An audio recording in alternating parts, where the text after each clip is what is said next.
Today's episode will focus on the therapist's role in counselling and what that role actually involves in practice. There is often uncertainty about what a therapist is supposed to do in a counselling setting. Some people imagine a therapist as an expert who provides answers or direction. Others see the therapist as a passive listener.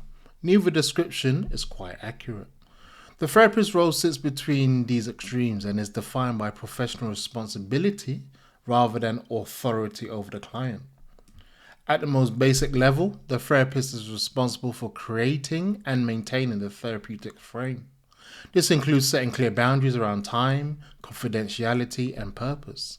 These boundaries are not administrative details, they create the conditions that allow counseling to function as a distinct and focused form of work. The therapist also holds responsibility for the structure of the session. While the conversation may appear open-ended, the therapist is actively attending to what is being brought into the space and how it is being explored. This involves listening, not just to content, but to patterns, emphasis, and shifts in attention. Another central aspect of the therapist's role is support awareness. Therapists do this by reflecting, clarifying, and sometimes gently redirecting attention. The aim is not to interpret or analyze the client, but to help experiences become clearer and more accessible.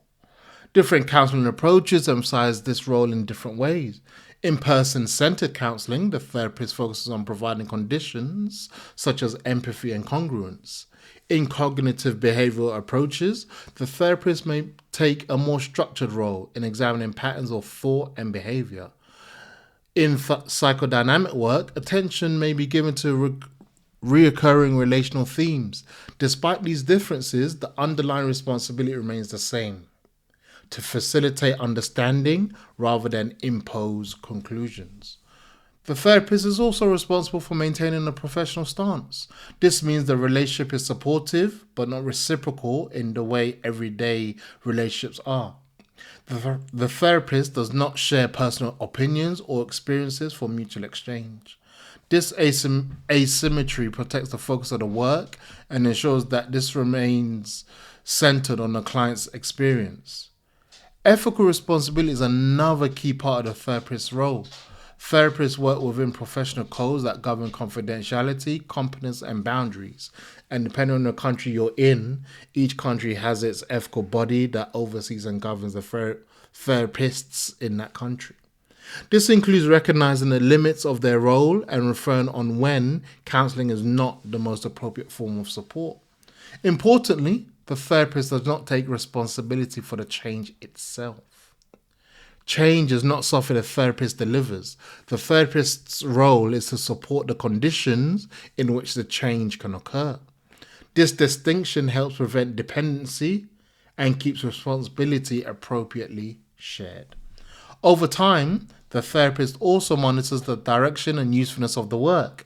This may involve reviewing goals, noticing when sessions lose focus, or naming when the work needs to shift. These interventions are part of maintaining the integrity of the counseling process. Understanding the therapist's role helps clarify what counseling is designed to offer. It is not instruction, judgment, or problem solving on behalf of the client. It is a professional relationship with a specific purpose and structure.